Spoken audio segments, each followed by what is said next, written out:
붉은색, 검은색, 주황색, 회색, 초록색 혹은 파란색. 수십억 년에 걸쳐 우리보다 먼저 존재했던 시간 동안 우리 행성은 온갖 색을 경험해왔습니다. 최신 발견을 바탕으로 우리는 원시지구의 매혹적인 역사 속으로 뛰어들어 그로 인해 탄생한 초현실적인 풍경들을 살펴볼 것입니다. 우리의 모험은 우리가 거슬러 올라갈 수 있는 가장 먼 과거, 즉 45억 3천만 년 전 AD 1이라고 불리는 시기에서 시작됩니다. 우리는 태양계가 탄생한 지 약 1억 년이 지난 시점에 있으며 우리 행성은 이제 막 그 형성을 마친 상태입니다. 그때는 지상에 어떤 낙원도 없었고 모든 것이 진정한 지옥이었습니다. 지표면과 깊은 곳 모두 완전히 녹아 있었고 세상은 뜨겁게 달아오른 용암에 전 지구적 바다로 뒤덮여 있었습니다. 이 끊임없이 끓어오르는 용암은 원시 태양계에 풍부했던 방사성 물질이 방출하는 에너지에 의해 유지되었습니다. 이 방사성 물질들은 천천히 지구 중심부로 가라앉으며 내부에서 지구를 데우고 있었습니다. 또한 행성을 자주 충돌하는 운석과 해성과의 반복적인 충돌로 인해서도 그렇습니다. 그럼에도 불구하고 이러한 충돌의 격렬함은 수백만 년 전 우리 행성이 겪었던 진정한 대재앙적 충돌에 비하면 아무것도 아닙니다. 그때 지구는 마치 세상의 종말을 알리는 듯한 끔찍한 소리와 함께 화성 크기의 원시 행성과 충돌했습니다. 상상할 수 없을 정도로 강력한 충돌로 인해 수십만 입방 킬로미터에 달하는 암석과 금속이 녹아 우주로 튕겨나갔고 그곳에서 거대한 용융잔해 고리를 형성했습니다. 그리고 이 궤도를 도는 잔해 원반에서 하얗게 달궈진 일부 물질은 다시 지구로 떨어졌고 나머지는 수십만 년에 걸쳐 뭉쳐져 우리의 위성인 달을 형성하게 되었습니다. 이 전 지구적인 마그마의 바다 위에는 달이 아직도 타오르는 불덩이로 오늘날보다 20배나 더 가까운 곳에 있습니다. 지상에서 보면 달은 시각적으로 엄청나게 커 보이고 하늘의 상당 부분을 차지하고 있습니다. 우리의 위성인 달이 이렇게 가까이 있기 때문에 그때는 지구를 한 바퀴 도는데 3일도 채 걸리지 않았습니다. 여기에 몇 시간 만에 한 바퀴를 도는 지구의 빠른 자전이 더해지면서 강력한 조석 효과가 발생해 끈적한 마그마의 바다를 뒤틀어 놓았습니다. 그래서 지구는 주기적으로 수 킬로미터 높이의 윤기를 만들어내는 용암의 조수 현상이 벌어지는 무대가 되었습니다. 엄청난 양의 에너지가 축적되어 있었기 때문에 이 마그마의 대양은 몇십만 년 동안 지표에 남아있다가 곳곳에서 땅이 굳기 시작합니다. 이 지옥 같은 용광로 표면에 형성되는 작은 지각 조각조차도 매우 연약하고 순식간에 사라집니다. 왜냐하면 깊은 곳에서 열을 머금고 올라오는 대류성 유체들이 주기적으로 이 지각을 다시 녹이고 용해시키기 때문입니다. 고체화된 지역들은 일종의 거대한 암석 뗏목처럼 서서히 식어가는 타오르는 마그마의 바다 위에 떠 있습니다. 한편 이 용암과 빛의 종말론적인 풍경에는 무겁고 뜨거운 대기가 형성되었습니다. 처음에는 녹은 암석에 녹아있던 가스들이 암석이 고체화될 때 방출되면서 이 대기를 만들어낸 것입니다. 행성 내부에 타오르는 부분에서 대규모로 가스가 방출되면서 대기는 뜨거운 수증기, 이산화탄소, 질소, 일산화탄소, 수소, 메탄, 그리고 다른 황화합물들로 가득 차게 됩니다. 이 기체들은 세상을 두꺼운 구름으로 덮습니다. 우주에서 보면 지구는 어둡고 불투명한 장막으로 뒤덮여 있으며 아마도 회색, 갈색, 구리색일 것입니다. 그 뒤로는 타오르는 표면이 간헐적으로만 보이는데 마치 짙은 안개 속에서 보이는 숯불처럼 보입니다. 만약 표면에서 살아남아 이곳을 걸을 수 있다고 가정한다면 공기 속을 걷는 느낌보다는 뜨겁고 끈적거릴 정도로 밀도가 높은 유체 속을 헤쳐나가는 느낌일 것입니다. 왜냐하면 대기 중에 떠있는 엄청난 양의 수증기가 오늘날 우리가 알고 있는 것보다 수십 배에서 수백 배에 달하는 압력을 가할 것이기 때문입니다. 이 격렬한 대기 속에서 분출과 새로 생겨나는 화산에서 끊임없이 뿜어져 나오는 정전기를 띤 입자들은 번개의 발생을 촉진합니다. 그래서 하늘은 거의 끊임없이 천둥이 울리는 배경 소리로 가득 차 있습니다. 자막 수평선에는 거의 끊임없는 황혼이 펼쳐집니다. 왜냐하면 결코 완전히 열리지 않는 이 하늘 아래에서 오늘날보다 약 30배 덜 밝은 어린 태양의 빛이 구름을 뚫고 어렵게 퍼지기 때문입니다. 그리고 입사 복사의 1%도 안 되는 양만 지표면에 도달합니다. 놀랍게도 태양이 오늘날보다 덜 강력함에도 불구하고 행성의 냉각 과정은 비교적 느립니다. 왜냐하면 두껍고 온실가스가 풍부한 대기가 열을 가두는 보온 덮개처럼 작용하기 때문입니다. 원시지구는 일종의 덮개 아래 있는 행성으로 용암에서 방출되는 에너지의 극히 일부만이 우주로 빠져나갑니다. 대부분의 에너지는 괴물 같은 온실 효과에 의해 갇혀 있습니다. 약 2천만 년 동안 이곳에서 물은 오직 수증기 상태로만 존재합니다. 온도가 천천히 계속 내려가면서 행성의 표면은 점점 더 많은 단단한 지각으로 덮이게 됩니다. 화산성 균열이 여기저기 나 있는 이 표면은 마치 치유 중인 용의 피부처럼 보입니다. 그리고 표면 온도가 373도 아래로 내려가면 물은 임계 상태를 벗어나게 됩니다. 그리고 오늘날보다 거의 200배나 무거운 하늘 아래에서 물은 응결하기 시작합니다. 그리고 그때 행성은 갑자기 상태를 바꿉니다. 수천 년 동안 전 지구적으로 폭우가 쏟아집니다. 그리고 하늘에서 끊임없이 떨어지는 물이 점차 최초의 바다를 채우기 시작합니다. 처음에는 수백 도에 달하는 온도의 바다들이었고, 이 바다들은 마치 압력솥 뚜껑처럼 대기가 가하는 엄청난 압력 덕분에 액체 상태로 유지됩니다. 표면 온도가 300도 아래로 떨어질 때쯤이면 바다의 깊이는 이미 거의 2km에 달합니다. 그리고 대기가 수증기를 계속 잃어가면서 우주로의 복사 에너지 방출이 훨씬 더 효율적으로 이루어지고 지구의 냉각 속도도 빨라집니다. 이 대홍수가 끝나면 행성의 거의 전체가 하나의 바다로 뒤덮이고 그 위로는 드물게 잠깐씩 나타나는 화산 지역만이 솟아오릅니다. 이 어둡고 붉게 갈라진 균열이 있는 땅들은 마그마가 솟아오르면서 주기적으로 다시 덮이고 삼켜지며 또한 격렬한 바다의 움직임에 의해 깎여 나갑니다. 달이 가까이 있기 때문에 이 시기의 조성력은 오늘날 우리가 알고 있는 것보다 수백 배나 더 강력합니다. 그 결과 하루에도 여러 번 지역적으로 수위가 거의 100m씩 변하게 됩니다. 지구는 그때 자전하는데 약 10시간밖에 걸리지 않았고 조수의 주기는 매우 빠른 속도로 이어졌습니다. 여기서 표면의 암석들은 또한 높은 산성에 비와 초기 바다의 뜨겁고 부식성 강한 물에 의해 끊임없이 식어나갑니다.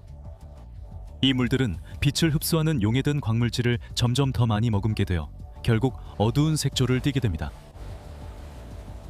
만약 여러분이 구름 아래를 꿰뚫어 볼 수 있는 날카로운 눈을 가지고 있다면 지평선에는 아직 어떤 산맥도 진정한 대륙도 없다는 것을 알 수 있을 것입니다. 여기서는 거대한 단층을 따라 늘어선 화산들만이 유일한 바다를 잠시 뚫고 솟아오릅니다. 그리고 수백만 년이 용암처럼 계속 흘러가면서 지구는 다시 한번 조금씩 얼굴을 바꾸었습니다. 지구를 감싸고 있는 두꺼운 대기층은 이제 곳곳에서 화산 활동으로 형성된 광활한 신생 대륙지대를 드러내기 시작했습니다. 화산 활동은 여전히 극도로 격렬합니다. 그럼에도 육지가 계속 남아있는 건 여전히 예외적입니다. 이때 드러난 지표면은 행성 전체의 몇 퍼센트에 불과하며 일시적으로 바다 위로 솟아오른 이 지형들은 조각나 있고 불안정합니다. 이들 거의 전부는 불과 몇백만 년 만에 침식되거나 다시 순환됩니다. 비록 행성이 더 이상 끊임없이 불타는 상태는 아니고 대기가 일부 지역에서는 맑아질 수 있지만 용암이 바다와 접촉하는 모든 곳에서 수증기 기둥이 하늘로 솟아오르며 두껍고 거의 영구적인 구름을 만들어냅니다. 대기는 여전히 극도로 부식성이 강하고 하늘은 항상 화산 입자로 가득 차 있어서 태양광이 지표면까지 제대로 도달하지 못하고 산란됩니다. 그리고 풍경을 노란색, 갈색, 녹슨 색조가 감도는 뿌연 빛으로 물들입니다. 만약 마법처럼 이곳에 순간이동한다면 죽음은 거의 즉각적으로 찾아올 것입니다. 왜냐하면 이곳의 공기는 이산화탄소와 질소로 가득 차 있고 산소가 전혀 없어 숨을 쉴 수 없기 때문입니다. 그럼에도 불구하고 이상하게도 이 척박한 환경은 놀라울 정도로 생산적입니다. 태양에서 오는 방사선이 대기 중에 풍부하게 존재하는 것으로 보이는 메탄 분자를 끊임없이 분해하기 때문입니다. 이 과정에서 복잡한 화학 반응의 연쇄가 일어나고 그 결과로 수많은 휘발성 유기화합물이 생성됩니다. 젊은 태양의 방사선은 에어로졸 형성도 촉진합니다. 이러한 휘발성 입자들은 은결의 기파를 하며 유기물이나 황이 포함된 안개처럼 보이는 구름이 형성되는 것을 촉진합니다. 그래서 그 시절 우주에서 보면 우리의 푸른 행성이 오렌지색을 띠었을 가능성이 높습니다.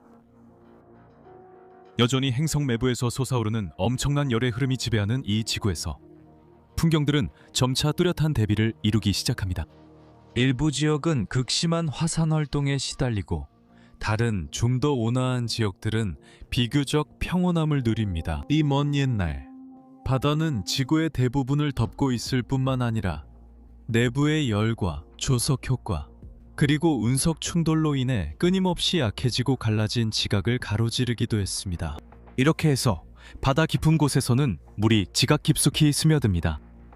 그리고 나서 압력이 높아지고 수백 도의 온도에 도달하면 용해든 금속을 가득 실은 채 다시 올라와 분출구, 즉 열수 분출구 시스템을 형성합니다. 오늘날 이러한 지형들은 지구상에서 6만 킬로미터에 달하는 해령을 따라 집중되어 있으며 이 해령들은 일부 구간에서만 활발하게 활동하고 있습니다. 그래서 전 세계적으로 주요한 장소는 몇백 곳에 불과합니다. 하지만 하데스기에는 지구의 열 흐름이 오늘날보다 훨씬 더 높았고 해저에는 수십만 개의 열수 분출구가 동시에 활발하게 활동하고 있었습니다. 이 열린 상처들을 통해 엄청난 양의 물이 끊임없이 순환하고 있습니다. 가장 합리적인 추정에 따르면 AD 1시대에는 이 모든 열수 시스템들이 깊은 곳에서 뜨거운 물을 엄청난 속도로 뿜어내고 있었습니다. 그 양은 지구상의 모든 바다의 물과 맞먹는 부피가 단 몇만 년에서 수십만 년 만에 지각을 통해 이동했을 정도였습니다. 그리고 바로 이처럼 여전히 뜨거웠던 세상에서 40억 년 전 아르케아기가 시작됩니다. 우리는 지구 역사상 온전한 암석이 우리에게 전해진 시기로 들어섭니다. 화산 활동은 여전히 격렬하며 최근 시대에 비해 약 5배나 더 활발합니다. 그리고 코마타이트라고 불리는 이상하고 매우 유동적인 용암이 규칙적으로 지표로 흘러나와 수백 미터 두께의 마그마로 광대한 지역을 뒤덮습니다. 그럼에도 불구하고 지각의 일부는 완전히 다시 녹는 것을 피합니다. 우리는 지구가 자신의 기록을 보존하기 시작하는 지질 시대에 들어섰습니다. 아르케아기 초기에 위험은 지구의 내부보다는 하늘에서 더 많이 찾아왔습니다. 왜냐하면 목성이 자신의 궤도로 이동하면서 태양계 외곽에 위치한 소행성 저장소들을 불안정하게 만들었기 때문입니다. 그리고 이 얼어붙은 천체들 중 많은 수가 불규칙한 파도로 지구에 충돌하게 됩니다. AD 1, 이 수억 년 동안 지속되는 동안 이러한 대규모 충돌은 결코 우리 행성을 비켜가지 않았습니다. 하지만 그 빈도는 이후 급격히 증가합니다. 그리고 거의 3억 년 동안 우리 행성은 집중적이고 간헐적인 폭격을 겪게 됩니다. 왜냐하면 지구 궤도를 가로지르는 암석과 금속 운석, 그리고 해성들의 공격은 영구적인 불의 장막이 아니라 조용한 시기와 갑작스러운 재앙이 번갈아 나타나는 것이기 때문입니다. 그래서 평균적으로 1000만 년마다 지름 10km가 넘는 충돌체가 지표면을 강타하게 됩니다. 대형 충돌이 발생할 때마다 그 지역은 완전히 파멸합니다. 충돌체가 떨어지는 곳에서는 순식간에 충돌 지점을 중심으로 지각이 즉시 증발하고 녹아버립니다. 그리고 주변 수백 킬로미터에 걸쳐 바다가 끓기 시작합니다. 하지만 지구 전체가 멸균되는 것은 아니며 무엇보다 세상이 완전히 처음부터 다시 시작되는 것도 아닙니다. 왜냐하면 이 충돌체들은 단순한 파괴자가 아니기 때문입니다. 이들은 물, 금속, 그리고 탄소 화합물을 운반해주는 전달자이기도 합니다. 결국 지구가 존재한 첫 7억 년 동안 해선에 포함된 얼음이 지구에 충돌하면서 표면에 존재하는 물의 양이 거의 10배 가까이 증가하는 데 기여했습니다. 이로 인해 전 세계의 해수면이 수백 미터나 상승하게 되었습니다. 우주에서 보면 이제 지구는 아마도 거칠게 요동치는 솜구름의 바다처럼 보였을 것입니다. 짙고 전하를 띤 구름들이 뒤덮고 있는데 이 구름들은 바다의 강렬한 증발로 인해 계속해서 형성되고 있습니다. 왜냐하면 여전히 이산화탄소와 특히 수증기가 풍부한 대기가 강한 온실 효과를 유지하고 있기 때문입니다. 그리고 공기와 물의 온도는 약 40도에서 80도 사이를 오르내립니다. 수백만 년 동안 거대한 폭풍과 고대의 사이클론이 끊임없이 지구를 휩쓸고 몰아칩니다. 지구가 불과 13시간 만에 한 바퀴를 도는 빠른 자전 속도에 의해 이러한 현상이 촉진됩니다. 이렇게 구름이 가득하고 온실가스가 풍부한 하늘이 존재하는 것은 좋은 일입니다. 이 장막이 없으면 행성은 얼어붙기 때문입니다. 왜냐하면 아직 젊은 태양은 현재 밝기의 약 80%에 불과하기 때문입니다. 만약 여러분이 이 해안에 순간이동된다면 처음 봤을 때 이 낯선 세계는 불모지처럼 보일 것입니다. 하지만 미시적인 규모에서는 무언가가 움직이기 시작했습니다. 이 벌거벗은 광물성 풍경을 핥는 바다에서는 이미 생명이 더듬거리며 시작되고 있습니다. 그리고 이 따뜻한 물속 여기저기에서는 철이온을 먹고 에너지를 얻는 작은 미생물들이 헤엄치고 있습니다. 이러한 단세포 생물들은 핵이 없고 여전히 산소가 없는 세상에서도 완벽하게 적응하며 존재하고 있습니다. 그리고 이 생물들은 염도가 높은 물속에서 진화하고 있습니다. 그 산도는 태어난 것을 후회하게 만들 정도로 강하며 이는 생명이 평화로운 정원에서 시작된 것이 아님을 우리에게 상기시켜줍니다. 2억 년이 지난 후 이제 전 지구의 바다는 끝없이 펼쳐져 있지 않습니다. 왜냐하면 육지의 양이 상당히 증가했기 때문입니다. 그리고 여기저기에서 최초의 원시 대륙들이 화산호를 따라 형성된 것을 볼 수 있습니다. 달이 계속 멀어지면서 조수의 세기가 약간 약해졌지만 원시 대륙의 해안선은 여전히 주기적인 해수면 변화에 노출되어 있습니다. 이 변화의 폭은 여전히 일부 지역에서는 수십 미터에 달합니다. 왜냐하면 하늘에서 우리의 위성은 오늘날보다 3배나 더 커 보이기 때문입니다. 이 시기의 바닷물은 아마도 어둡고 녹색을 띠는 색조를 보였을 것입니다. 왜냐하면 철을 침전시킬 산소가 없기 때문에 철분은 용해된 형태로 바닷물에 녹아있기 때문입니다. 그 농도는 오늘날의 바다보다 수백 배에서 수천 배까지 높았을 수 있습니다. 그 당시의 바다는 거대한 금속 용해과 같아서 사실상 불투명했고 용해된 철분이 바닷물의 광학적 특성을 변화시켰습니다. 노란빛, 회색, 주황빛 하늘 아래에서 바닷물은 거의 모든 색을 흡수하고 오직 초록색만을 반사했습니다. 하지만 점차 대기 중에서 뭔가가 눈에 띄지 않게 변하기 시작합니다. 왜냐하면 이 원시바다의 해안가에는 미생물 군락이 집단을 이루어 융단처럼 펼쳐져 있기 때문입니다. 시아노박테리아들이 함께 모여 기묘한 구조물, 즉 스트로마톨라이트라고 불리는 탄산염 화석 퇴적물을 형성합니다. 이들은 광합성을 발명해서 태양 에너지와 물, 그리고 공기 중의 이산화탄소를 이용해 당을 만들고 그 과정에서 산소를 방출합니다. 겉보기에는 하찮아 보이는 이 생명체들이 오랜 시간에 걸쳐 지구 전체에 영향을 미치게 됩니다. 생명은 더 이상 조용한 승객이 아닙니다. 이제 세상을 변화시키고 새로운 모습을 부여할 수 있는 지질학적 힘이 됩니다. 이러한 변화들은 처음에는 미묘하게 일어납니다. 수억 년 동안 이 단세포 생명체들의 활동으로 생성된 소량의 산소는 대기 중에 축적되기 어렵습니다. 왜냐하면 산소는 바다에 녹아들어가서 용해된 철과 거의 즉시 반응하여 산화시키고 천천히 침전시키기 때문입니다. 이렇게 해서 푸른색이 나타나게 됩니다.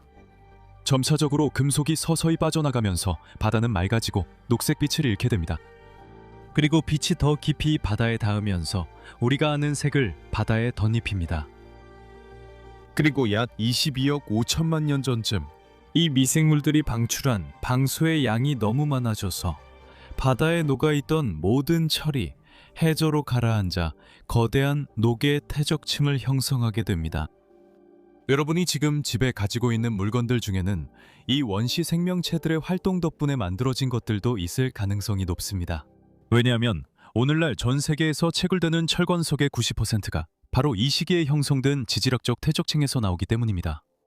이 대산화 현상이 여러 차례에 걸쳐 전 지구적인 빙하기, 즉 엄청난 규모의 빙하기를 촉발하는데 중심적인 역할을 했다고 여겨집니다. 이러한 빙하기의 흔적은 그 시기의 암석에서 발견할 수 있습니다. 이러한 허로니아 빙하기라고 불리는 빙하기 동안 지구의 평균 기온이 극적으로 떨어져서 거의 모든 해양 표면이 얼어붙게 됩니다. 이렇게 약 3억 년 동안 지속된 이 하얀 황량한 풍경의 등장은 아마도 생명체에 의해 방출된 산소와 간접적으로 관련이 있을 것입니다. 왜냐하면 이 산소가 대기 중에 존재하는 메탄과 반응하여 메탄을 파괴함으로써 강력한 온실가스인 메탄의 농도를 떨어뜨리고 그와 함께 기온도 하락시키기 때문입니다. 이 스노우볼 지구 현상의 흔적이 일부 발견되었지만 이 상태에서 벗어나게 해준 현상이 무엇인지는 아직 밝혀지지 않았습니다. 어쩌면 화산일지도 모릅니다. 시간을 조금 더 앞으로 돌려봅시다. 18억 5천만 년 전 대기 중 산소 농도가 충분한 수준에 도달하면서 지상에 노출된 철이 풍부한 암석들이 산화되어 말 그대로 녹슬기 시작했습니다. 그래서 지표면의 풍경은 수백만 년 동안 주황빛을 띠게 됩니다. 산소가 광물을 공격하고 결합하면서 산소의 부식작용으로 인해 광물의 종류는 2,500종에서 약 4,500종으로 폭발적으로 증가하게 됩니다. 다시 말해 오늘날 지구에서 발견되는 광물 종류의 거의 절반은 산소의 등장 덕분에 존재하게 된 것입니다. 이와 동시에 이 산소는 그 부산물인 오존층을 형성하는 데 기여하며 오존층은 고에너지 자외선을 차단해줍니다. 오존층이 형성되면서 생명체가 훗날 육상으로 진출할 수 있게 됩니다. 산소가 물과 대기 중에 등장하면서 산소를 호흡하고 이를 에너지 생산에 활용할 수 있는 생물들이 점차 발효를 하는 생물들을 대신하게 됩니다. 그리고 대륙의 표면이 계속해서 녹슬고 있는 동안 대기는 점점 더 투명해집니다. 앞선 20억 년에서 25억 년에 걸쳐 지구는 온갖 변화를 겪었습니다. 하지만 한 번도 하늘이 파랗지 않았습니다. 오존이 없었기 때문에 강력한 자외선이 끊임없이 두꺼운 안개를 형성하는 분자들을 만들어냈습니다. 이렇게 미생물의 활동이 세상의 모습과 색깔을 말 그대로 바꿔놓았습니다. 때때로 진화는 겉으로 드러나지 않지만 혁명과도 같습니다. 그리고 우리가 알고 있는 풍경과 비슷해지기 시작한 이 모습 아래에서 원시지구를 탐험하는 우리의 여정이 마무리됩니다. 약 5억 년 전 최초의 식물들이 육지를 점령하기 시작했습니다. 여러분이 궁금한 점은 우리가 이 모든 것을 어떻게 알았는지입니다. 이 이야기에서 새로움은 무엇이며 최근 발견들이 우리 행성 과거에 대한 시각을 어떻게 발전시켰을까요? 학교에서 열심히 공부했거나 지구의 역사에 관한 다큐멘터리를 많이 보셨다면 이 이야기가 두 개의 뚜렷이 구분되는 큰 장으로 여러 번 소개되는 것을 분명히 들어보셨을 것입니다. 한쪽에는 아대한 시대가 있는데 이 시기는 일종의 영원한 지옥처럼 묘사됩니다. 뜨거움, 화산 폭발, 충돌이 지배하는 오랜 행성 악몽으로 너무나도 격렬해서 생명체가 살 수 없는 불모지로 자주 묘사됩니다. 그리고 반대편에는 아카이안 시대가 있습니다. 이 시기는 기원의 시대로 마침내 지구가 진정되어 충분히 식고 안정되어 오랜 시간 동안 액체 상태의 물과 대륙 그리고 결국 생명을 품을 수 있었던 시기입니다. 그리고 이 두 거대한 시기 사이에는 종종 뚜렷한 경계가 그려졌습니다. 바로 후기 대폭격기인데 이 시기의 운석과 해성 충돌이 오늘날 지구에 존재하는 대부분의 물을 가져왔다고 여겨집니다. 하지만 지난 수십 년 동안 이루어진 발견들 그리고 우리가 여러분께 소개한 주요 내용들은 이러한 생각을 변화시켰습니다. 지옥에 갇혀있던 세계라는 시나리오를 폭력이 끝나기를 기다리지 않고 이미 화학적으로 흥미로운 행성으로 변해가던 지구라는 새로운 시각으로 대체하게 된 것입니다. 오늘날 우리는 실제로 바다가 매우 빠르게 형성되었으며 그곳에 있는 대부분의 물이 처음부터 이미 존재하고 있었다고 생각합니다. 아대한 시대를 연구하는 것은 매우 어렵습니다. 왜냐하면 그 시기에는 지구 표면이 끊임없이 재형성되고 있었기 때문입니다. 하지만 지구가 그 시대의 거의 모든 흔적을 지워버렸음에도 불구하고 아주 작지만 그 시절을 강렬하게 증언해주는 증거들이 우리에게 전해졌습니다.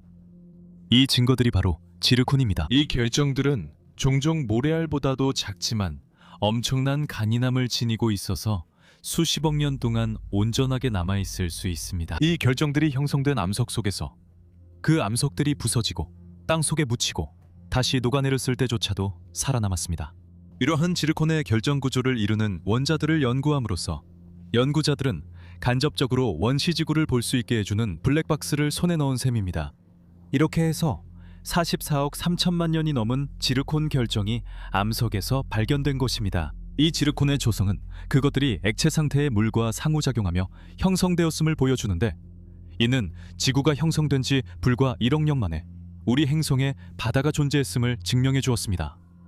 이 지르콘의 존재는 액체물이 있었음을 보여주지만 반드시 지표면에 있었다는 의미는 아닙니다. 물은 위쪽부터 얼어붙는 특성이 있기 때문에 이러한 지르콘은 지구 전체가 얼음으로 뒤덮여 있고, 그 아래에 액체 상태의 바다가 존재하는 환경에서도 충분히 형성될 수 있습니다. 이 지르콘에 포함되어 있고 그 시기로부터 우리에게 전해진 황원자들은 반응의 흔적을 보존하고 있습니다. 이 반응들은 두꺼운 대기에서만 일어날 수 있으며 산소가 극도로 부족하고 강한 자외선에 노출된 환경이어야 합니다. 그리고 시생대 동안 퇴적되어 오늘날 거대한 광상에서 발견되는 철 원자들은 금속이 이동성이 높고 반응성이 강하며 어디에나 존재했던 세계의 증거입니다. 이는 산소가 등장해 철이 침전되기 전의 세계를 보여줍니다. 최근에 이루어진 두 번째 발견은 원시지구의 역사를 뒤흔들게 만들었는데, 이는 후기 대폭격에 대한 우리의 관점과 관련이 있습니다. 우리 행성의 가장 먼 과거 시기를 연구하기 위해서는 한 가지 요령이 바로 우리의 위성의 역사를 살펴보는 것임을 잘 이해해야 합니다. 달은 우리 행성과 달리 기록을 거의 온전히 보존하기 때문입니다. 지구에서는 침식, 화산 활동, 그리고 판 구조의 움직임 때문에 그 시기의 흔적이 거의 모두 사라졌습니다. 하지만 달은 다른 대기도 없고 화산도 없으며 바다도 없는 죽은 천체이기 때문에 용해되거나 침식될 일이 없어 그 상처들이 오랜 시간 동안 보존됩니다. 따라서 달의 표면은 충돌의 기록이 층층이 쌓여 있는 곳으로, 그중 일부는 태양계가 형성된 초기 수억 년 전까지 거슬러 올라갑니다. 위성의 거대 충돌 분지를 연구하고 연대를 측정하면 충돌의 나이뿐 아니라 태양계 내부 전체의 격렬한 충돌 빈도도 알 수 있습니다. 오랫동안 우리는 달의 분화구에서 가져온 암석을 연구하면서 소행성과 해성들이 지구 표면을 휩쓸며 엄청난 양의 물을 식어왔다는 증거, 즉 소행성과 해성이 비처럼 쏟아졌다는 증거를 발견했다고 믿어왔습니다. 하지만 태양계의 역학에 대한 점점 더 정밀해진 이해와 달 암석 샘플의 연대를 더 정확하게 측정할 수 있게 해준 기술의 발전 덕분에 최근에는 이 극적인 후기 대폭격 시나리오가 흔들리고 있습니다. 하늘에서 온 대홍수가 예상보다 바다에 물을 보태는데 예상보다 덜 기여했다는 사실이 밝혀졌습니다. 그리고 무엇보다도 이 대홍수는 우리가 처음에 생각했던 것보다 훨씬 더 넓게 퍼져 있었고 시간적으로도 더 길게 벌어졌다는 사실이 밝혀졌습니다. 한편 우주 탐사선이 분석하러 간 해성과 소행성에 포함된 물의 성질을 연구한 결과도 우리를 완전히 설득시켰습니다. 오늘날 우리 행성에 존재하는 물의 대부분은 이미 지구를 탄생시킨 용암 혼합물 속에 존재하고 있었다는 사실 말입니다. 그래서 바다는 본질적으로 원시 지구의 강렬한 탈기 현상의 결과라는 것입니다. 이 모든 발견들이 합쳐지면서 오늘날 우리가 이해하는 우리 행성의 역사는 지옥과 살기 좋은 환경 사이의 뚜렷한 단절이라기보다는 내부 에너지의 전반적인 감소로 특징지어지는 오랜 과도기, 그리고 모든 것이 완벽해지기를 기다리지 않고 생명이 기회를 잡아 나타났던 극단적인 사건들로 점철된 시기에 더 가깝다는 것입니다. 그리고 또 저는 개인적으로 정말 매혹적이라고 생각하는 이런 환경에 간접적인 증거가 있습니다. 왜냐하면 그 증거는 암석에 새겨진 것이 아니라 우리 안에 있기 때문입니다. 의제로 우리가 방금 이야기한 과거 환경의 조성은 생명의 작동 방식을 통해 간접적으로 확인됩니다. 왜냐하면 모든 생명체는 그들의 분자 기계 속에 이 옛 시절의 기억을 간직하고 있기 때문입니다. 이러한 환경의 독특한 화학은 실제로 우리를 구성하는 분자 구조에 새겨진 일종의 기능적 화석과 같은 흔적을 남겼습니다. 따라서 모든 생명체의 세포 핵심에서 일어나는 가장 근본적인 반응들을 살펴보면 오늘날의 지구와는 다른 환경에서만 의미가 있는 수많은 생화학 회로들이 존재함을 알 수 있습니다.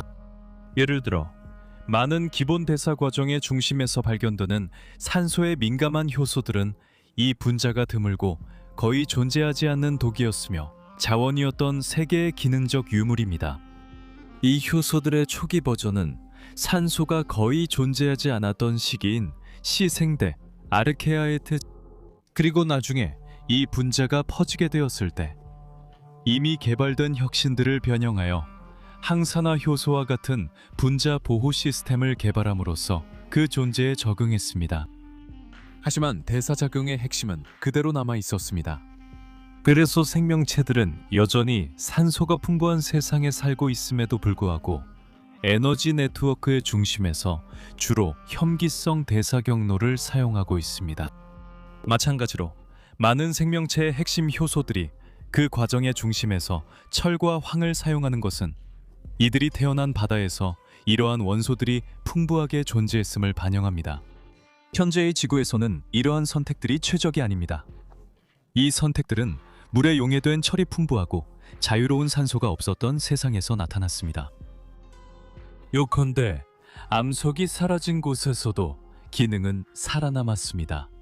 그리고 우리는 우리를 구성하는 물질의 구조 자체에 사라진 그 풍경들이 남긴 제약을 새긴 채 지니고 있습니다. 지적 호기심을 자극하는 것 이상의 의미로 원시지구에 존재했던 조건들에 대해 더 많이 알게 되면 생명의 탄생이라는 수수께끼에 조금 더 다가갈 수 있습니다.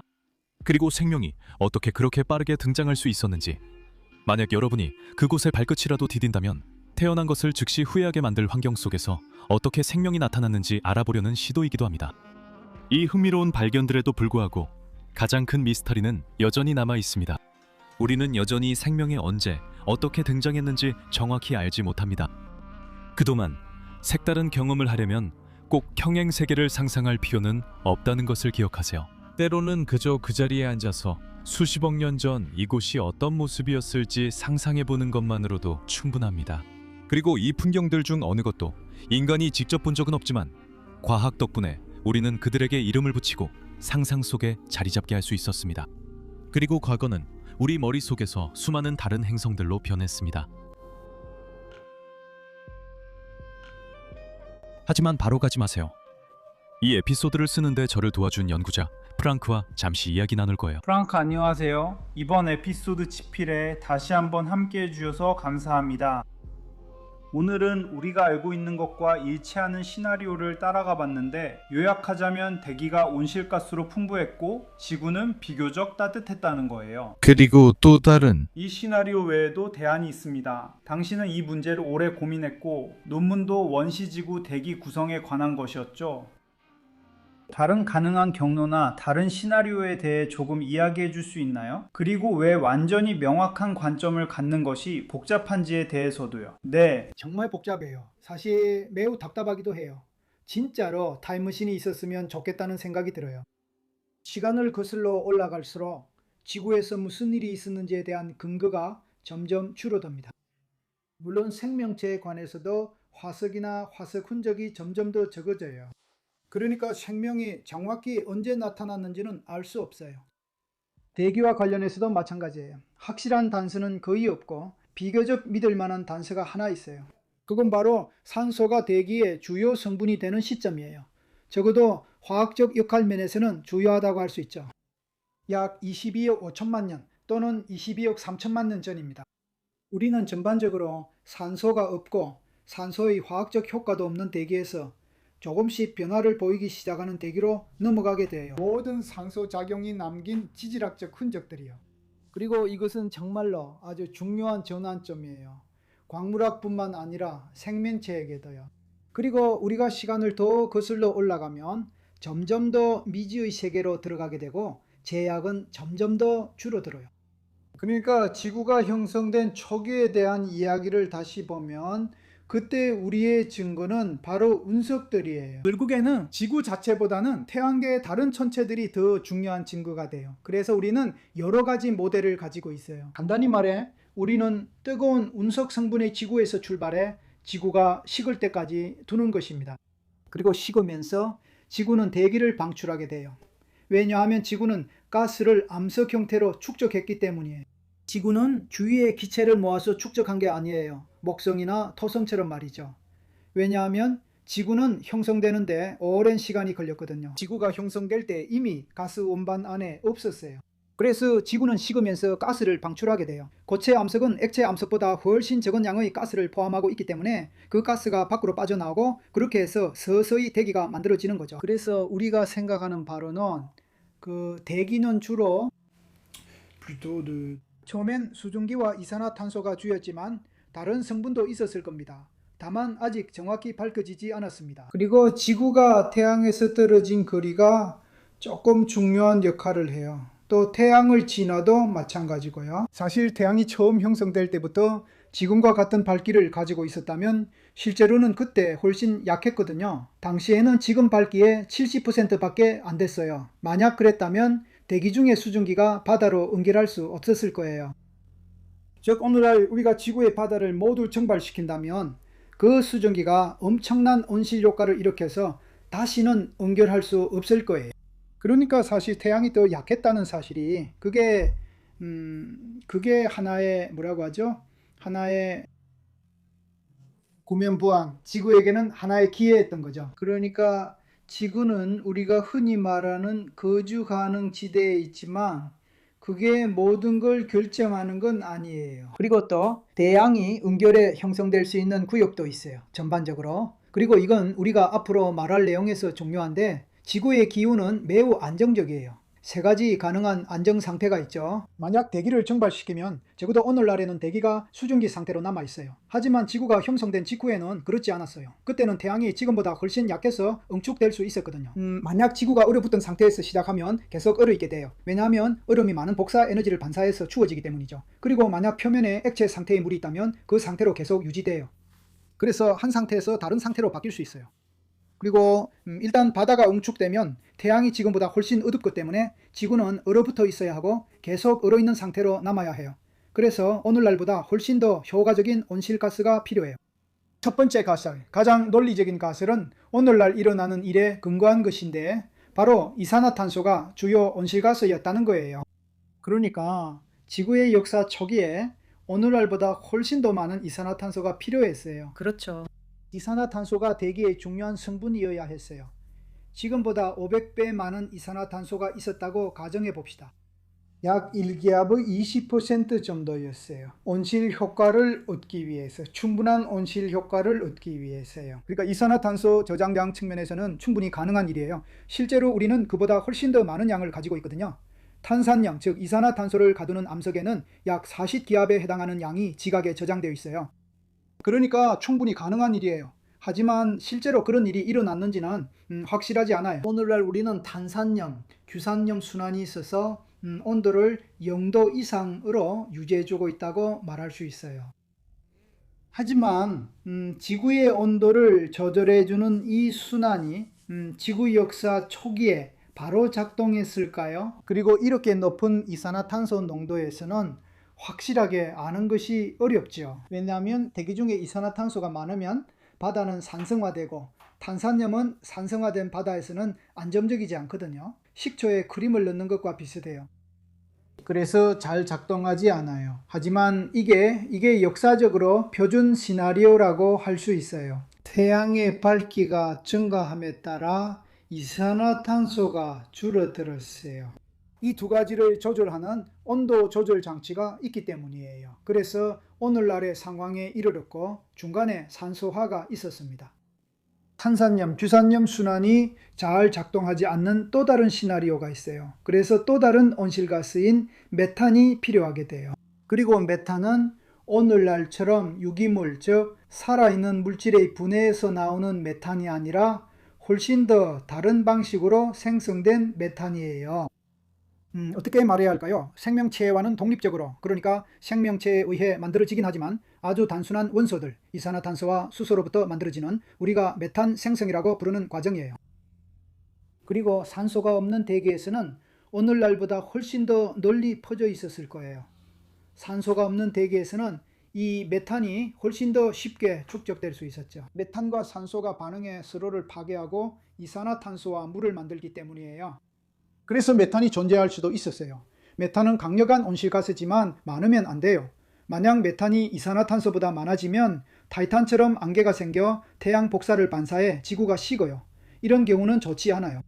그런 일이 일어날 수도 있었어요. 즉 기구가 얼어붙은 시기가 있었을 수도 있다는 거예요. 그런 일이 일어날 수도 있었고, 하지만 그건 여전히 하나의 시나리오일 뿐이에요. 그래서 우리는 두 가지 시나리오가 있어요. 하나는 이산화탄소가 단독으로 또는 아주 적은 양의 메탄과 함께 지구의 기후를 0도 이상으로 유지시켰어요. 액체 상태의 물이 있는 상태로요. 그리고 그건 아마도 아주 이런 시기부터였을 거예요. 그러니까 지구가 형성된 후에 아주 빠르게 살기 좋은 조건이 만들어졌을 수 있다는 거죠.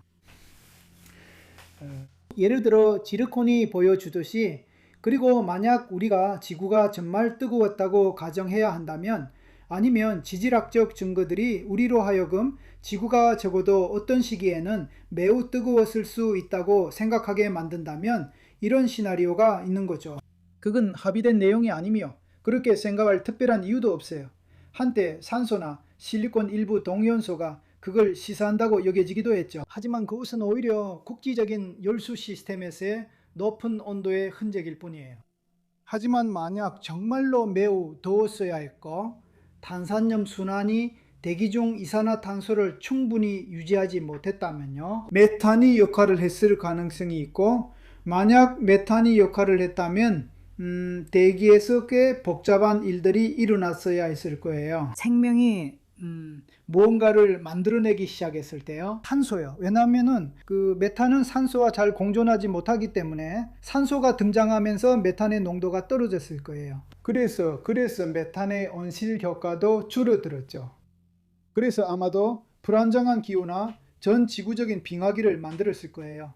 실제로 휴로니안 빙하기라고 불리는 전 지구적 빙하기가 있었는데 그건 약 80억 년에서 70억 년 전쯤에 일어났어요. 이것은 메탄에 의해 조절되던 기후에 산소가 도입된 것과 관련이 있을 수 있을까요?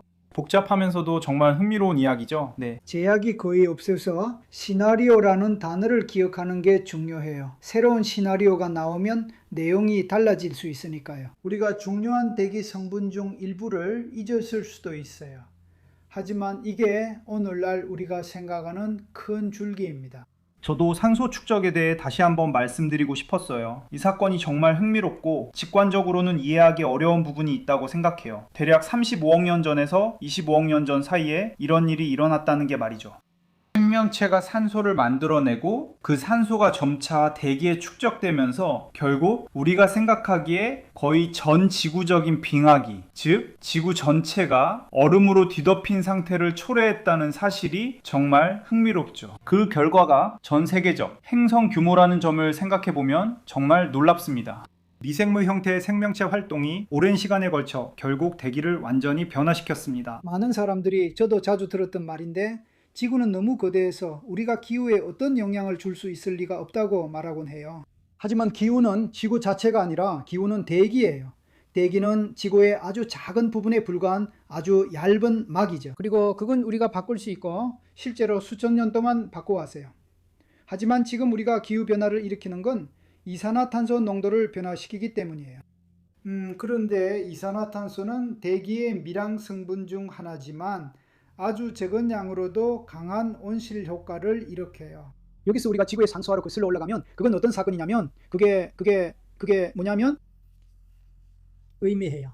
그러니까 우리는 산소가 전혀 없던 상태에서 오늘날 대기 중에 산소가 20%나 되는 상태로 변한 거예요. 산소가 일어났을 때 우리는 0에서 20으로 바로 간 게 아니에요.